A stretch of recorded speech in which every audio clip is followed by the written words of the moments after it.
This is a public service announcement. Drake is a bitch. All right. So please do not try to be like Drake. Do not support Drake. Do not go near Drake. Okay. Stay the fuck away from him.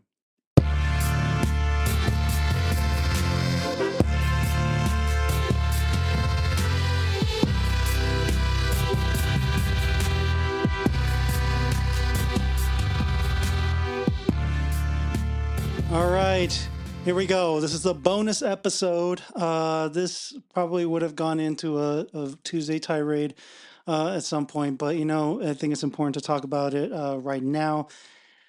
I want to talk about Drake. Okay. Well, not necessarily Drake. I'm going to use Drake as an example. But there's we've been talking a lot about college admissions. We've been talking about personal statements and how you're presenting yourself to a college.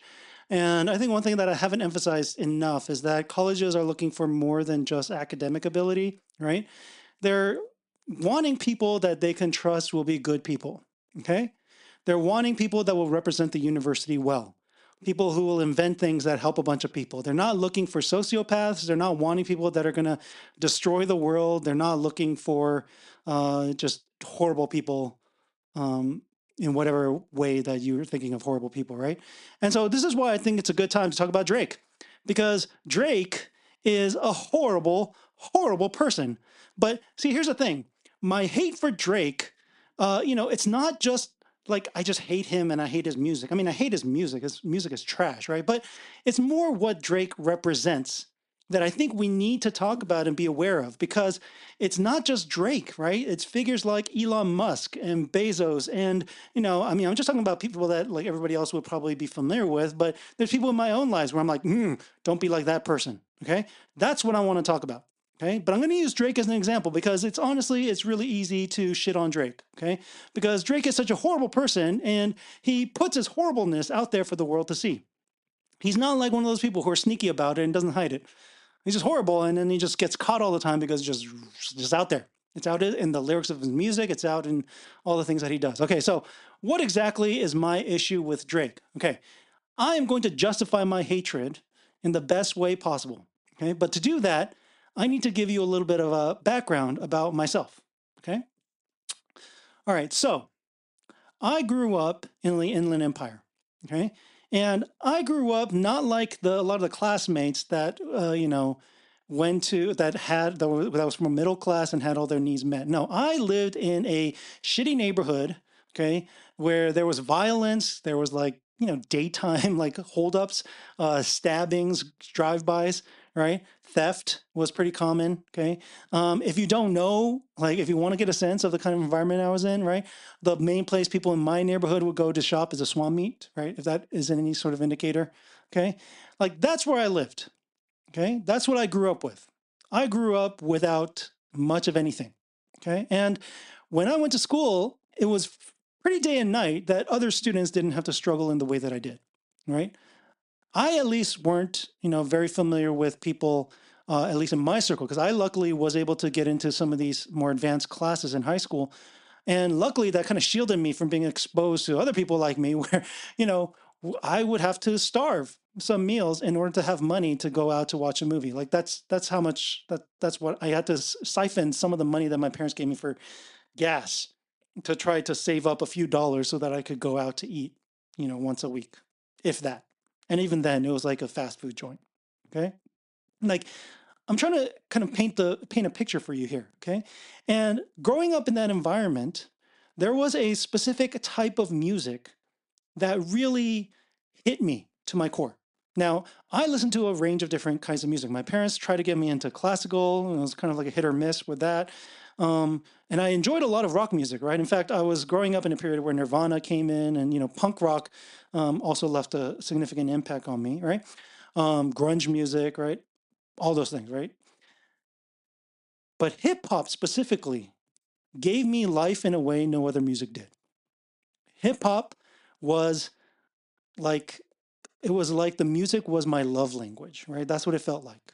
Okay. And it's in part because what a lot of these rappers, these MCs were, rapping about, though am not black and I wasn't necessarily going through exactly the same thing they were, I felt a certain kind of kinship. Okay. Let me give you an example of this, right? So, like, when I listened to DMX, it was like life changing in many ways. Okay. DMX was kind of like my, how do you say this? It was like my spiritual advisor. Right. A lot of his tracks where he's having that struggle with being good and doing bad, like that was my struggle, right? Like, I mean, I was trying my best to do well in school, stay out of trouble, but there was also a side of me where I was hanging out with people like, you know, the Vietnamese and Cambodian community out in San Bernardino. I believe that a lot of them were refugees, right? They were living in the slums. Like I was hanging out with some of them, and we were, doing a lot of things that we should not be doing, right? That if I was caught for, my life would have gone in a very different direction, right? I was constantly struggling with doing good versus doing a lot of things that were terrible, right? You know, I wanted some days, right, to be violent, right? Just because the world just felt like so oppressive that I just wanted to break something. Right. And so when I hear DMX and he's having these talks with the devil and he's having these conversations with God in his prayers, right? Like that moved me and touched me in ways that other music just didn't, right? I fell in love with lyricism, right? When Eminem came out, I just like, he was like an expression of channeling my anger, right? NWA was another example of that as well, right? NWA, Dr. Dre, a lot of the West Coast rappers, Tupac, right? Even though Tupac wasn't necessarily my favorite, right? I understood why so many people viewed him as a modern day prophet because of the kinds of things that he was saying about what people in marginalized communities were experiencing in LA, right? When the LA riots happened and Koreatown was, all these Korean businesses were in flames, right? My parents are from Korea, right? They were clearly empathizing with the Korean business owners. I, on the other hand, did not. And the reason I did not is that, the Korean people in my neighborhood too. I mean, they're business owners, right? Like people who ran the swap meets and so on, right? And I would be there to help out sometimes. And I saw firsthand how they bought into these racial stereotypes that are being pushed on that were being pushed on shows like Cops. And so, the Black community, the Mexican community, right, Latinos generally in that neighborhood, it was predominantly Latinos where I lived, right?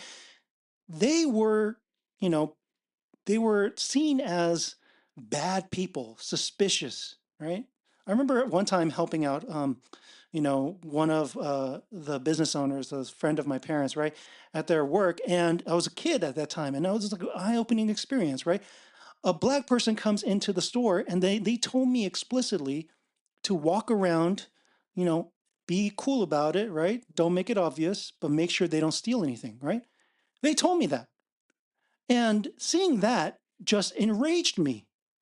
I think at an early age, I had this thing about justice and fairness, but I think being, one of the people that were feeling what society leaves the least of the people in that community, right? The kind of shit they leave them with, okay?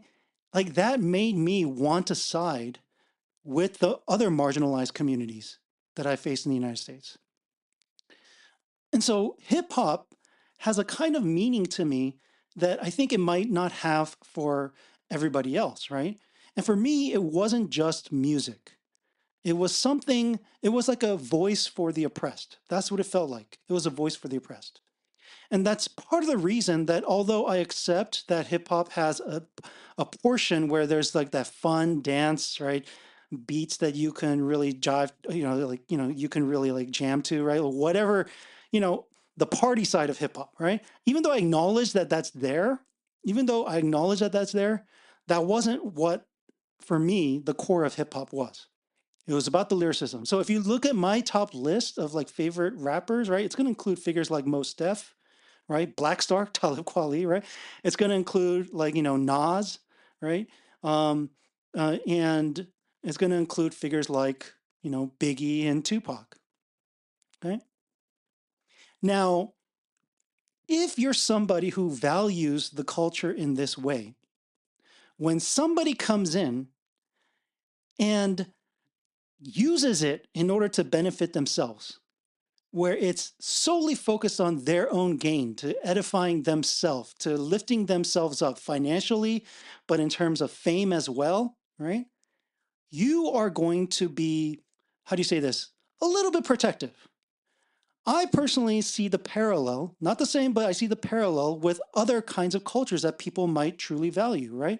So I know that people from all over the world, right? There's something about their own culture that they might value. And again, it varies within communities how much they value it, right? But there are aspects of, for instance, for my parents, right? There's aspects of their Korean culture that they absolutely value, right? They value so much. And somebody shitting on it or using it simply to profit themselves would be extremely offensive, right? And the reason it's offensive is that there's a kind of seeing each other as humans and showing due respect for fellow humans that's been broken. You're taking something that's valuable to me and you're using it like it's a tool to help yourself without acknowledging that for other people, it's not about money, it's not about fame, it's not about the things you're turning it into, right? It's something much more meaningful. It's something much more personal, right? So, look, Drake is not the first one to do this. There have been other rappers that have come and done this as well. Okay, but Drake is just most recent example where he came into the culture and he is the living epitome of a culture vulture. Right? This has nothing to do with his blackness, right? It might have something to do with his Canadianness, but not necessarily his Canadianness either. Right? That's probably a part of it. That's probably why there's a cultural gap. If you know anything about Drake, you know where he comes from. He does not come from the streets. He knows nothing about the life in Houston, Atlanta, Vegas, right? What he knows about is what he experienced partying in these places as a grown man. That's what he knows. He doesn't know what it's like living in the streets. He doesn't know what it's like living in these neighborhoods that he claims to understand. See, here's the thing. I had no problem with Drake. I had no problem with Drake, at least when it was his Take Care era. At that point, he was just a new guy that came in. In fact, I didn't even consider him a rap artist at all. I didn't consider him an MC. He wasn't very good at rapping. And to be honest, he wasn't very good as an R&B singer either, right? I always thought of him as a pop star. But I liked Take Care. I liked that album, right? There were some songs, right, that really it hit me pretty hard. It hurt me pretty hard, probably in part because I think I was going through a breakup at that point in life. And so the songs, I could understand. I could really it was meaningful for me. But at some point, Drake did something. I don't know exactly when it was, but at some point, Drake was coming out with songs where he was trying to rap like he was hard. And I was like, oh, no, no, no, no, no. I know you. You are not this. You're a cornball. You're equivalent to me. You're equivalent to someone like Nick Cannon, right? Ever seen Nick Cannon try to rap? It's like, why do you try so hard to rap and try to rap like you're good at it? You're terrible, right? I don't know if it was 50 Cent or somebody else, right, who said this in an interview, right? But it's like, yo, you suck. Stop trying so hard. He's like going around dissing Eminem, like you're not in the same level. You're not a real MC, right? You're a cornball, okay?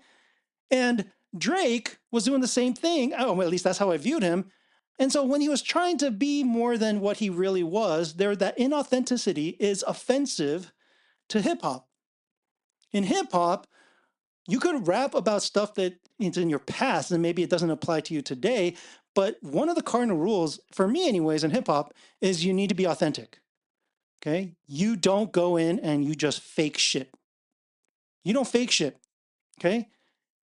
You need to be authentic to yourself. I wish that Drake would have taken Lil Wayne's advice and then kept it Canadian, right? Like speak about his own life experiences instead of hopping on, going to Atlanta, going to Houston, going to all these other places and adopting other sounds. UK, right? Like he's just going around colonizing all over the place, all right? That's who he is. He is not somebody who came from the bottom.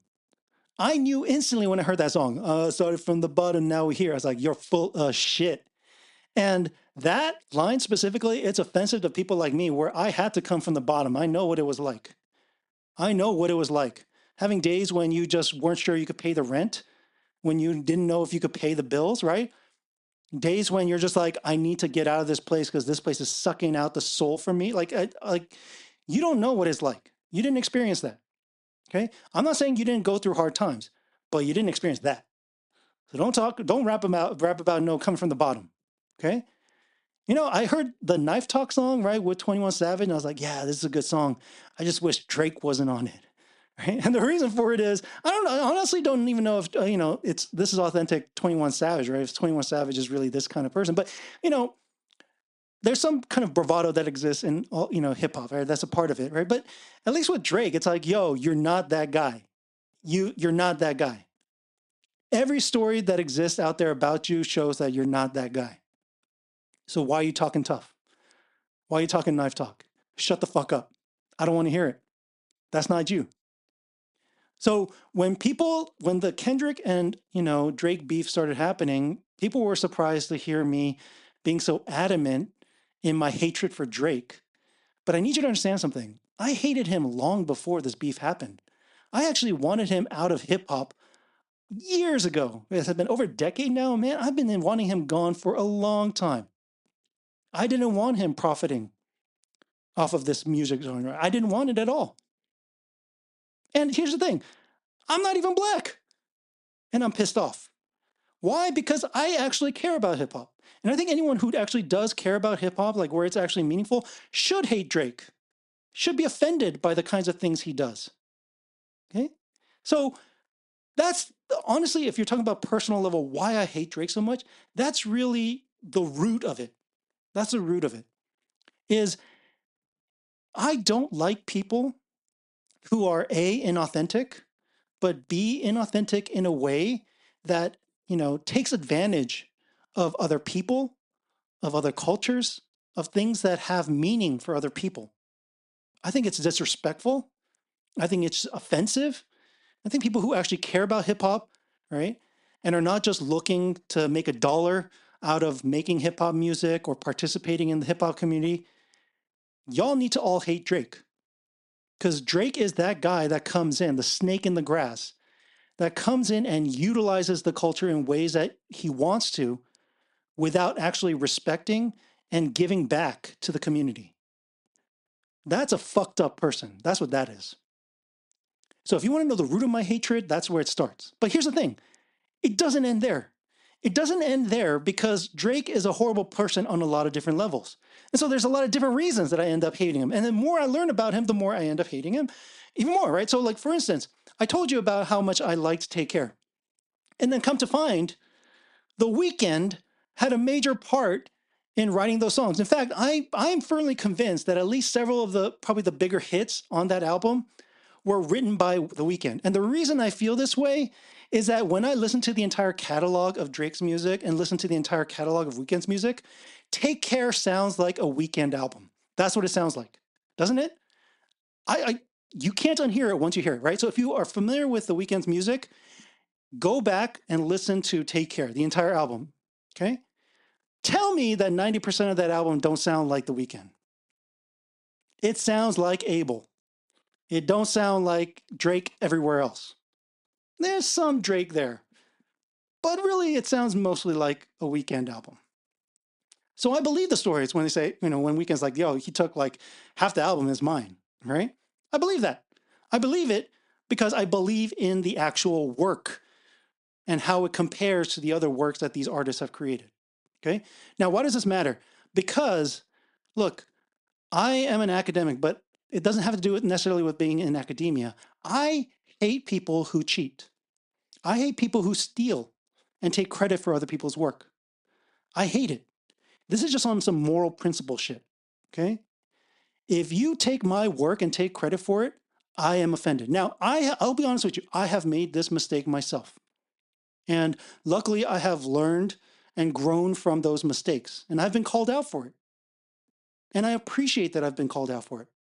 I wish more people in Drake's life would have called him out for it. But it seems like the people around him are enablers or people who are tied to his lifestyle in ways that, he wants to go ahead and continue doing this shit. Because it seems like there are so many stories of other people telling us, hey, Drake's been stealing my music, right? XXS Tentacion is a good example. A lot of people have claimed Drake takes their music. The most recent album, Some Sexy Songs for You, more like Some Shitty Songs for You, right? That shit, right? The art, immediately, right when it dropped, of course, artists are coming up and saying that Drake stole that idea. Drake stole the cover art ideas, right? Doesn't surprise me. Drake's been doing this for years, right? Drake's been doing this for years. I mean, I already knew he was a mediocre at best R&B singer. I don't even think he's that. He's a mediocre rapper at best. And again, I don't even think he's that. His talent might be knowing what music it seems to be hitting. But again, he's a wave rider. He's a wave rider. That's what he is. He's not an innovator. He's not creative. And he steals other people's shit and takes credit for it. That's offensive to me. There's a difference between somebody who took an idea that they got from somebody else, but didn't realize it. But once they're told that they did so, they'll acknowledge it, right? Versus somebody who is much more malicious and purposely taking from other people in order to, make themselves bigger. That's what Drake does. So I'm offended on a moral level. Forget the culture stuff. I'm offended on a moral level by the kind of person that he is, where he has no integrity. So before it was about lacking authenticity. Now it's about lacking integrity and stealing other people's shit, putting your name on other people's work, right? As an academic, I hate it. I don't like it when students are doing that stuff, when they're plagiarizing, right? As a person, I hate it because you're a liar, you're a cheat, right? And that's not the kind of person that we should be emulating or looking up to. We should not be looking to be that kind of a person. Look, I have a lot of grace on people. People who know me best will know this about me, right? That I understand that, people need the opportunity to make mistakes and grow. I always tell this even to my students. I have a mantra I like to, have my students say out loud, which is mistakes are good, mistakes are okay, mistakes help us learn. I'm okay with you making mistakes. What I'm not okay with is you making excuses for your mistakes and trying to escape actually doing the work of fixing the mistake. That's what I have a problem with. I can wait a long time for you to work on your mistakes and to be better at it, and it might take you a really long time. I am loyal to the T. But what I am not is somebody who's going to tolerate somebody who has made a mistake, but really does not genuinely accept that they made a mistake. Okay. Now, again, I'm guilty of this as well. So I'm not trying to say I'm perfect in my own right. I would hope that other people call me out for doing the same things that I get offended by other people doing, right? I would hope that people who love me enough to tell me outright.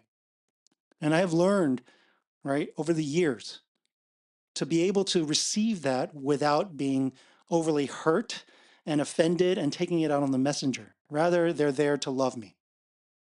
Okay.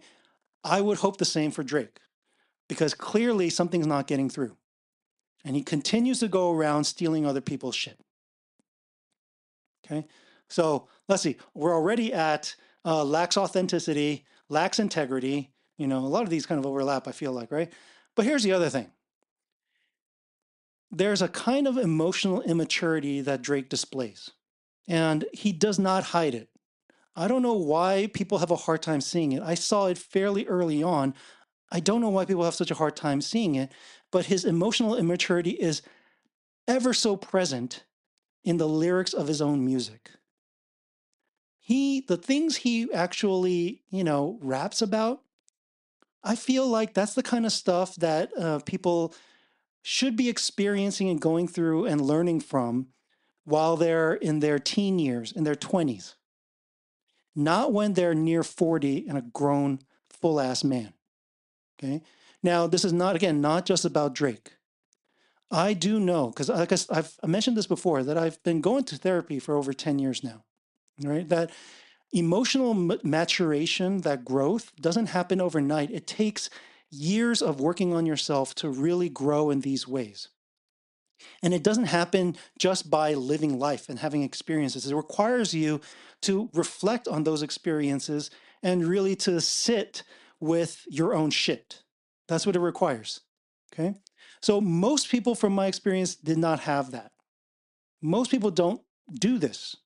This is something that I think a smaller subset of the population has a chance to do. And in fact, I think it's a luxury. I think I have been lucky enough to be in a position now to be able to invest that sort of time in myself, where I know that people, I'm thinking of what my parents had to struggle through, right? Like, they did not have the opportunity for that kind of self-reflection because they were too busy trying to make ends meet. You're too busy trying to just fulfill your basic human needs.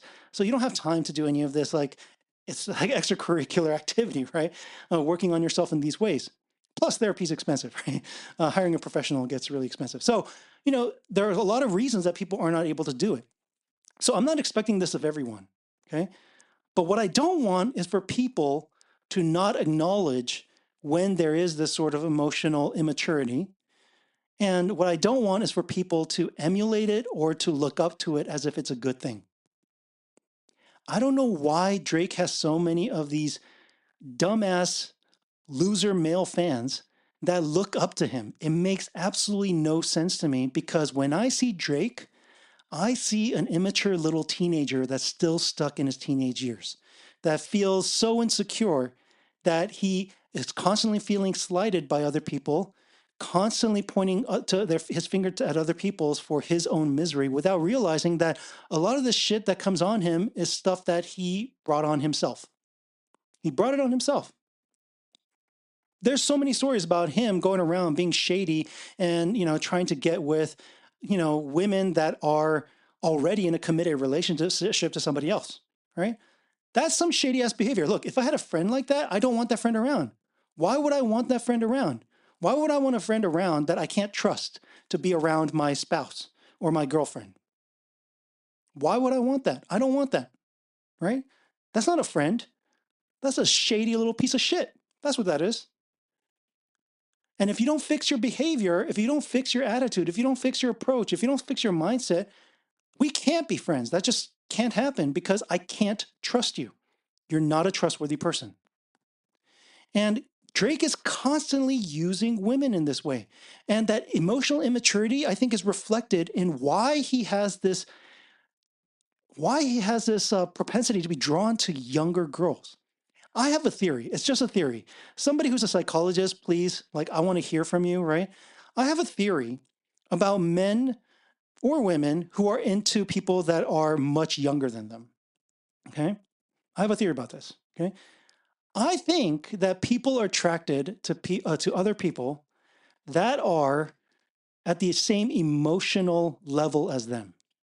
Because, like I said, emotional maturation is not something that just happens through aging. It doesn't happen through just experience. It happens through maybe a combination of that, but also you need to actually work on it, right? So when I talk to friends, right, I work at a college, right? And the question does come up when I tell people I work at a college, right? Am I ever tempted by, students who are in their teen years or in their 20s? And I look at them side-eyed. First of all, that's a weird ass question. I don't know why you're bringing that up. But the second question that the second thing that pops into my mind is, hell no, because for me, they feel like children. I'm over 40 now. When I look at 20-year-olds, they look like children to me. And it's not because of their physical appearance. It's because I have one conversation and I realize that I am in a very different place. And I can't even imagine myself being attracted to somebody that young. And it has nothing to do with their age, the number itself. It has to do with the fact that emotionally we're at different places. Now, is it possible that there's somebody who's young in age, but like an old soul? It is possible. I think I've met people like that I was attracted to. I think sometimes I felt myself to be kind of like an old soul, and I've found myself attracted to older women, right? But it's a theory. It's a theory that people are attracted to others that are of the same emotional age, at least in terms of real relationships, not like physical attraction, but in terms of feeling connected with them, right? The way that you might expect in a real intimate, deep relationship, right? One that's not just merely physical. That's why often I'm turned off after having a conversation with somebody, if they're not on the same sort of level and same place as me, right? I'm not saying that they're not worthy of me or anything. It's not like I'm better than you kind of thing, but rather it's just more like we're in a different place. We're in a different place and I don't feel connected to somebody that is not in the same, at least in the same vicinity as where I'm at right now. Okay. And so I have a theory that Drake is attracted to younger girls. And trust me, he is. There's too many stories of him hanging out with younger girls. I mean, let's be honest, there's a whole article written on this, right? This creepy ass behavior with Millie Bobby Brown, right? Where he was texting back and forth, giving relationship advice at the age of when she was 15. That's creepy ass grooming behavior, right? That is not acceptable behavior. Okay. If anyone is around that, they should be calling it out and we should be making a bigger fuss about it because that is the kind of behavior where, you might say like, oh, it's technically legal, nothing happened. Yeah, it might be legal, but it's morally pretty offensive. It's pretty appalling. Okay. I have a theory. He's attracted to younger girls that are in that range, that not quite 18 yet range, because his emotional maturity level is still there. Right. It's kind of like the people who try to live their glory days, right? They're grown adults. They're like in the 40s. I remember watching, what's that TV show, Married with Children, right? Al Bundy would always talk about his glory days back in high school when he was playing football, right? That's what the image that comes to mind, right? Somebody who's stuck in the past because they haven't grown. That's what it feels like when I hear Drake's lyrics, because Drake's lyrics talks about this kind of stuff. A lot of his lyrics, if you actually pay attention, it's sus as hell, right? Like he's talking about, comparing women's basketball to like or high school, Sierra Canyon High School or something to somebody correct me if I'm wrong, right? But comparing it to like a strip club, I mean that's disturbing ass.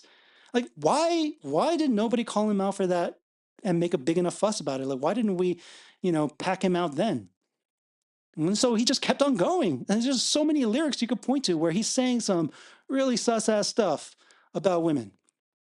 And which doesn't surprise me because it also is reflected in the other behavior that he engages in, where he uses women as a weapon to try to get at other people, right?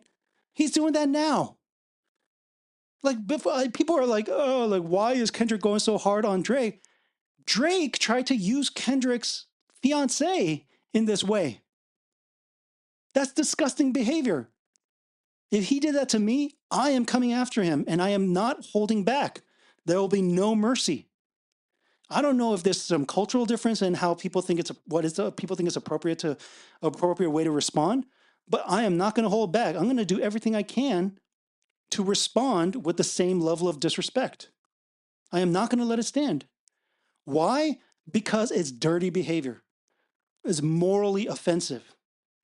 And the part of me that is wanting better, knowing that for women especially, knowing that women have been treated in such, painful ways, at least historically, and particularly women of color. It pisses me off when there's another man representing other men behaving in this way, right? I talked about this, right? We don't, like, colleges don't want students that go out there and make a bad name for the university. Well, I don't want other men going out into the world and making a bad name for men. I want to stand up and call out the men that is shitty as fuck and giving us a bad name, and then try to get them to do better. Trying to create a culture where all the men do better. Because I think that it's possible. But I think it's not going to be possible if we just let this kind of shit slide. So you want to know why I hate Drake? I hate Drake for all of these reasons. And on top of that, even when he steals shit, his music still sucks balls. It just is terrible. It is not good music. Every time I hear his voice come on, I just think, I wish somebody else would have sung this hook. I wish somebody else.